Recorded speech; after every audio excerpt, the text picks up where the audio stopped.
안녕하세요. 성공학교입니다. 대부분 부모님과 같이 살다가 따로 나와서 살아야겠다 라는 생각이 들어서 이제 비용을 알아보면은 월세는 사실상 너무 부담이 커요. 그래서 보통 대출을 알아보거나 부모님의 지원을 통해서 전세로 들어가는 경우가 많은데요. 하지만 이 지금 화면에 나오는 것처럼 전세 사기 보이시죠? 이런 기사들을 많이 봐서 그런지 저 포함 너무 불안하다 이렇게 생각하는 분들이 많을 것 같아요. 우선은 전세, 사기라는 거는 깡통 전세, 실거래가보다 높은 전세금 책정, 보증금 돌려막기 등을 전세 사기라고 통칭을 하는데요. 실제로 집주인이 안 돌려준 전세금 2022년 기준이고요. 7월 한 달에만 872억이라는 거금이 못 받았다고 해요. 그런데 보시면 아시겠지만 6월 달에 683억, 5월 달에 706억, 4월에 627억. 한 달에 매달 거의 600억 이상 전세보증금을 못 받는 거예요. 그래서 22년 올해 상반기만 3,400억 정도를 돌려받지 못했다고 하는데 정말 불안하더라고요. 그래서 오늘은 전세 사기 안 당하는 방법에 대해서 바로 알려드리겠습니다. 첫 번째, 계약서 특약을 기입해야 돼요.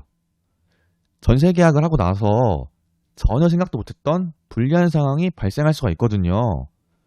피해를 최소화하기 위해서는 반드시 전세 계약 시 계약서 내 특약을 기입하셔야 되는데, 특약 같은 경우는 제가 사항을 예를 들어서 한 3개 정도 말씀드릴 거예요. 우선은 첫 번째, 임대차 계약 만료일에 타 임차인의 임대 여부와 상관없이 전세 보증금을 즉시 반환해 줘야 한다는 특약을 넣는 거예요.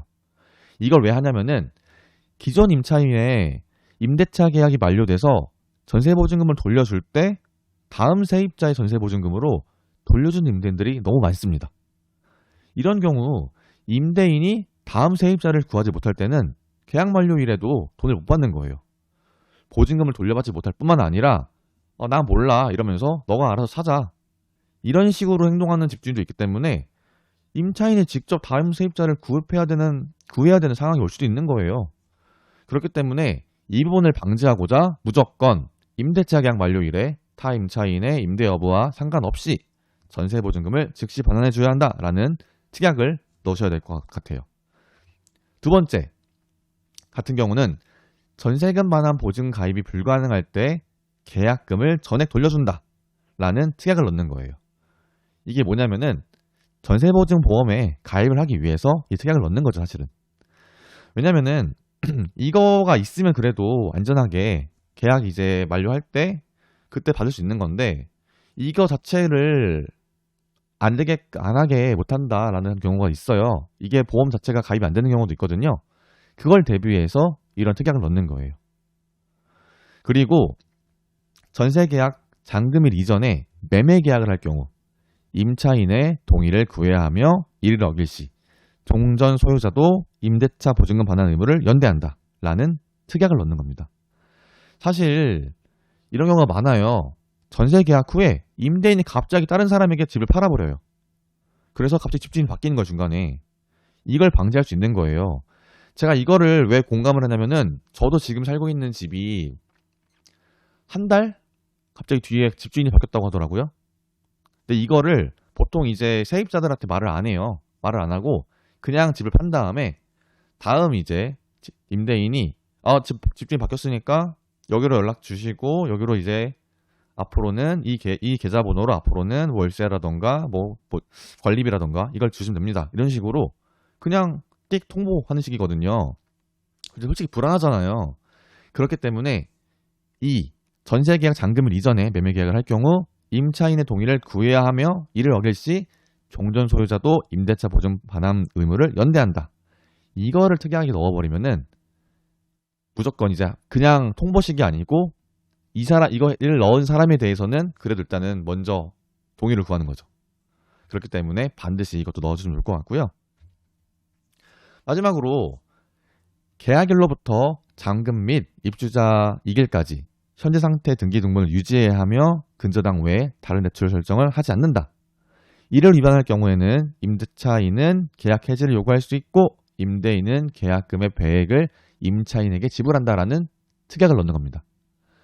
이걸 왜 하냐면은 입주일에 전입신고 확정일자를 받으면은 우선 변제권이라는 게 생겨요. 그런데 계약일과 입주일 사이 기간 동안 임대인은 대출을 세입자 몰래 받는 경우가 있어요. 근데 이게 배당시에 우선순위가 저희가 뒤로 밀리기 때문에 보증금 일부를 잃어버릴 수가 있거든요. 그래서 반드시 이 내용 있죠.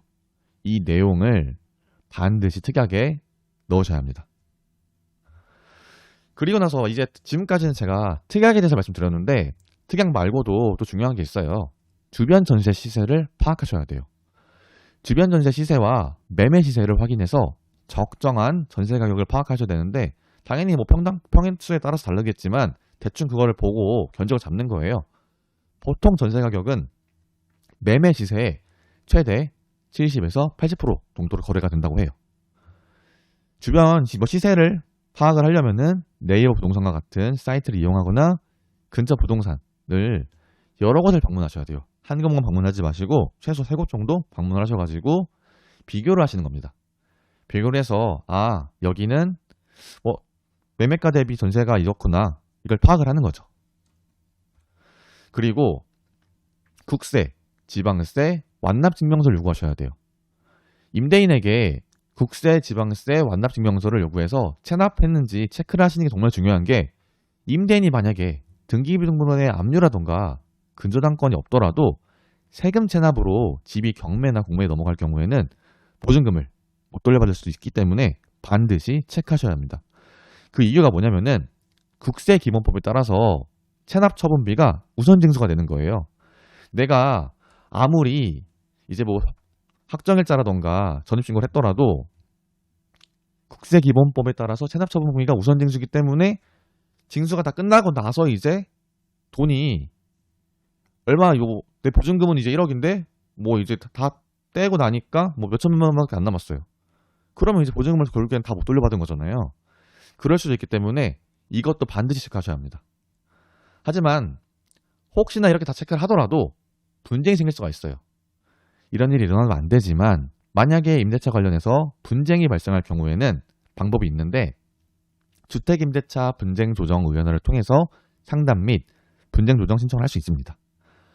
전화번호 같은 경우는 한국부동산원 임대차 상담센터 1644-5599번으로 문의하셔서 이제 이런 일이 있어서 상담을 받고 싶다라고 하시면 될 것 같고요. 그리고 주택임대차 분쟁조정위원회 홈페이지가 있어요. adrhome.reb.or.kr 여기로 홈페이지 접속하셔갖고 문의도 하실 수도 있습니다. 지금까지 전세사기 안 당하는 방법에 대해서 안내드렸고요. 영상이 더 궁금하시다면 구독, 좋아요, 알림 설정까지 부탁드릴게요. 감사합니다.